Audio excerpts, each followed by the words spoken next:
Hi, I'm Lynn Bishop, and I am here in the rural part of Chiriqui in a town called Sortava. And my story is kind of interesting.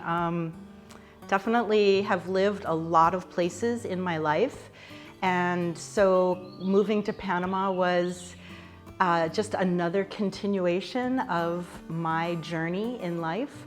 I was born in New England, but I've lived all around the United States and have done quite a bit of world travel. So really looking for that place to call home. And it really wasn't until I came to Panama that I felt absolutely comfortable and wanted to actually put down some roots. So I came to Panama in 2009 for the first time on a trip to Costa Rica. I decided to cross the border and get another stamp in my passport. And then when I started really thinking about moving to Latin America, I started in Costa Rica first. For the first year or so, I was working on turtle projects on the Osa Peninsula. But then I started to learn Spanish, and I started to come to Panama to study at Habla Ya in Boquete.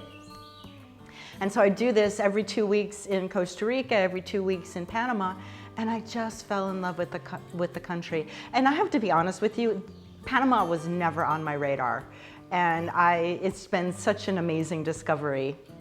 Yeah.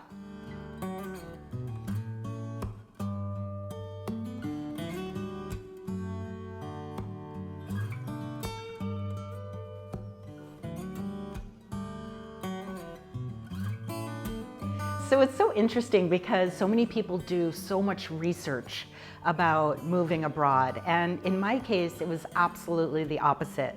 My ex-husband and I had just been on a 18-month journey around the world, and we came back to Silicon Valley and restarted our life.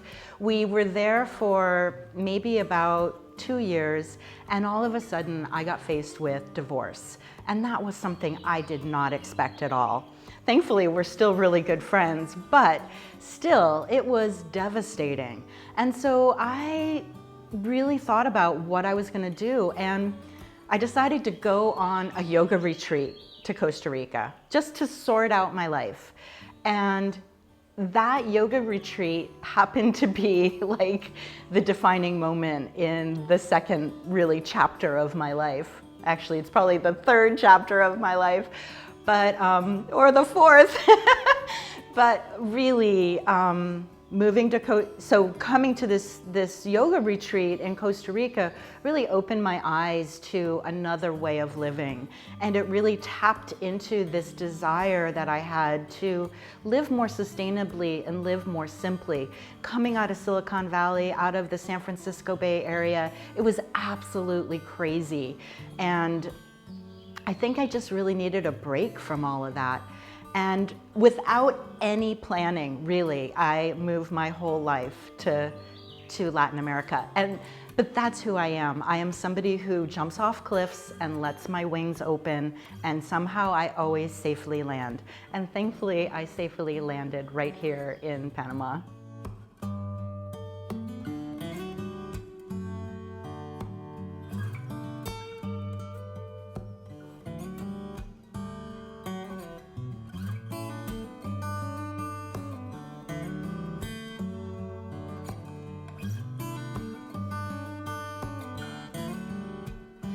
So one of the questions people ask me is, how did you end up here on a farm in the middle of nowhere?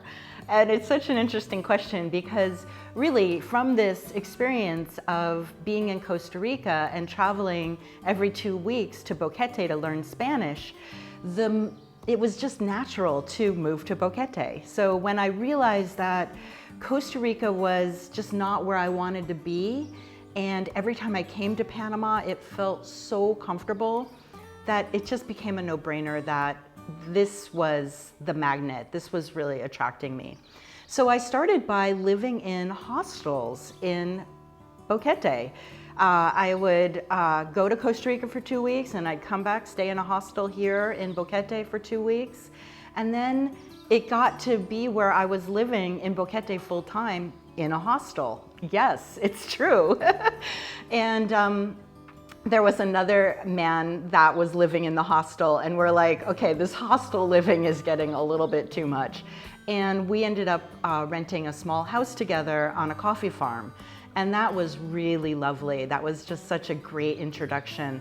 And while we were there, I started to look for property.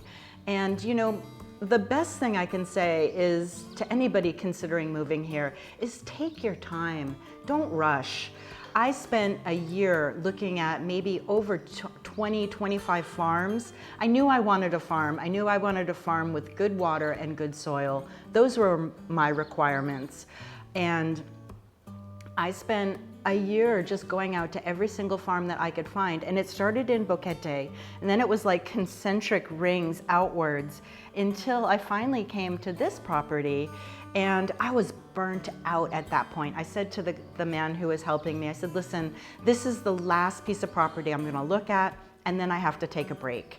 And so I did. I took a really nice long break. But one of the things I did is I really documented every single piece of property really well. I made hundreds of photos at each location. And during that break, I went back and really looked and studied the different properties.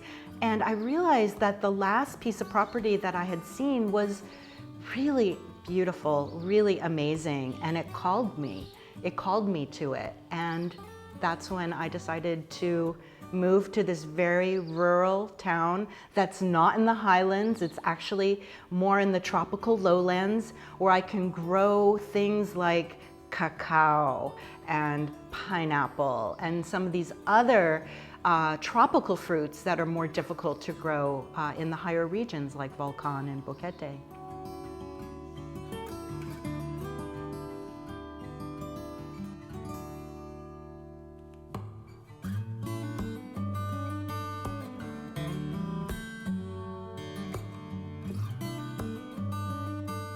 So people often ask me, you know, what's the best experience or what's the worst experience that you've encountered living in Panama? And, you know, I'm going to be really transparent here. You know, I think really the worst is building, constructing. Now this was, you know, eight years ago or so, but building this house, and this house is built from non-conventional materials. So we've used a lot of timber from the land, a lot of bamboo from the land. All of the interior structure of the house is adobe brick and mud. And so really unconventional materials, but also very traditional materials that have been used here in Panama for centuries. However, really building was the hardest thing. My general contractor left after 6 weeks on the job, just left. And I ended up general contracting, GCing this whole house myself with absolutely no experience. But just it took a lot of perseverance, and it took a lot of having to get up every day and push it forward. It took a lot longer than I expected. Of course, like it always does, it cost more than I expected. But at the end of the day, I am so happy to be here. And that's probably the best experience, right? Is that I am now living in a sustainable house that I designed and created myself.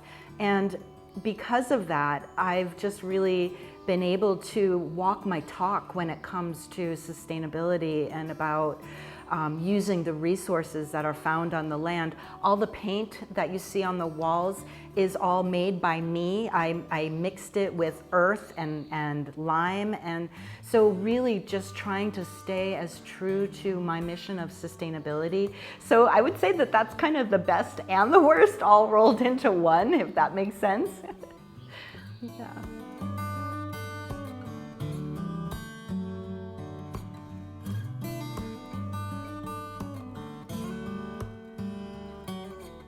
So I've been here in Panama for 10 years. This is like my 10th anniversary. It's kind of exciting.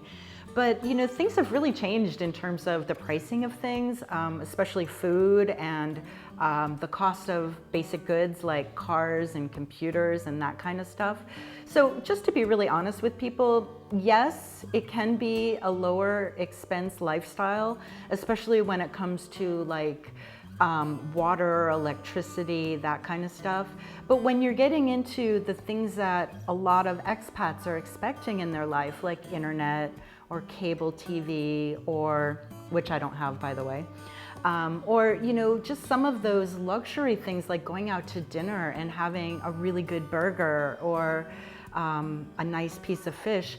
Those things are, yes, they're less, but they're not like, if you want to live comfortably and with the lifestyle that you're used to, it's not going to be as inexpensive as most people think, in my experience. I think it's important to realize that inflation happens everywhere around the world, and Panama is no exception. And in fact, it's really, in 10 years, for example, a bottle of wine when I first came was $2 or $3. Now that same bottle of wine is between $8 and $10. So things really do move like the rest of the world in terms of pricing.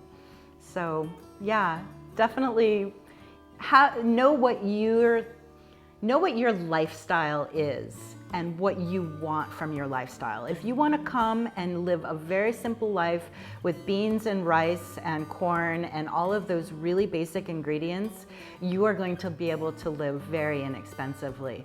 But if you do want to have some of the things that you're used to, then I would really look at what it is that you expect from your lifestyle and make a choice, you know, based on how that feels to you.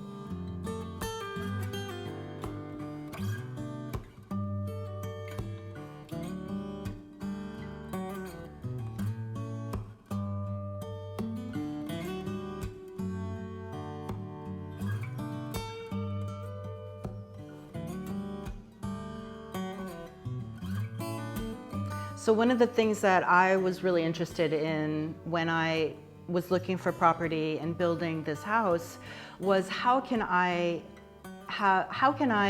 live lighter on the planet? It's just really important to me. I really didn't want to come to Panama to have an American lifestyle. I wanted to come to Panama to find myself and also to do my part to help Panchan Mama as much as I could. And one of the things that I really wanted to do was to grow food. I knew that that was why I was looking for a farm and why I was looking for good soil and good water. And so it's interesting because you would think that there's so much organics and there's so much sustainability here in Panama, but really what you can imagine that a country like Panama is always looking to the West to develop and to become more prosperous. And so that also involved the farming. And so unfortunately, a lot of companies like Monsanto and Bayer, they really came into Panama and kind of into Central America, into Latin America, all over, and brainwashed, if my words, the farmers into thinking they needed all of these chemicals to grow really healthy food, when in fact, we have some of the world's best soil right here, full of volcanic nutrients. But yet, these chemicals came in, and so most of the food grown for the general population sold in Panama is pretty highly contaminated with pesticides. So one of the things that I was really wanting to do was to try to do my part to restore and rehabilitate a piece of land and create a more clean and sustainable space. So here on the land, I'm growing pineapple, cacao, citrus, avocados. So really just trying to grow what I need and what I can share out into the community to help provide my community with clean and amazing resources. Not only that, I try to use everything that is growing here. So trying to look at what are the resources.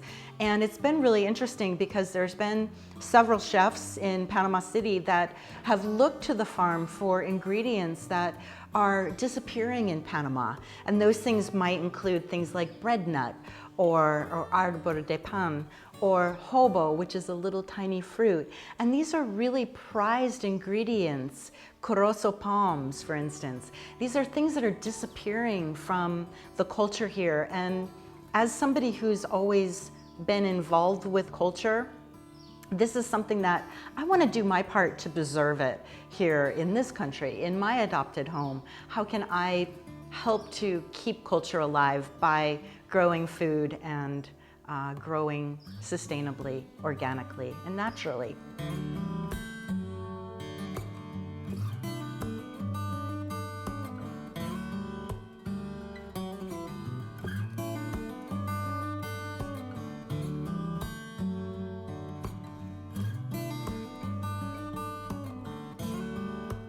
What can I say? People want to know if it's safe here. I live really in a rural place, and you know, there's crime everywhere. And so I'm not going to say that nothing happens, but I feel 100% safe here. The biggest things that I feel I need to watch out for are snakes or scorpions. These are the real dangers where I live. And not even that it's that bad, right? Actually, I have a deal with the snakes. If they don't show themselves to me, I don't kill them. So it's a really good relationship. I don't see them. They don't come around me. I also keep the grass low as possible so that, you know, we can see where our feet are going when we're walking through the El Campo. And, but in terms of safety, one of the things that I absolutely love is my community, which is 100% Panamanian, has a Vecinos Vigilante, which is like a neighborhood watch. And we all have, we use WhatsApp to communicate, and we have one WhatsApp thread that is only for our neighborhood watch. So if something is weird in the neighborhood, it's on your phone and you get to know what's happening. And so we're really tied in together. We really keep each other up to date, and we get to know each other, get to know our neighbors a little bit better. And when you're living out in the farm on the campo, it's really important to stay close and have a good connection with the people around you. So yeah, I feel 100% safe here, and I love it. I absolutely love being here.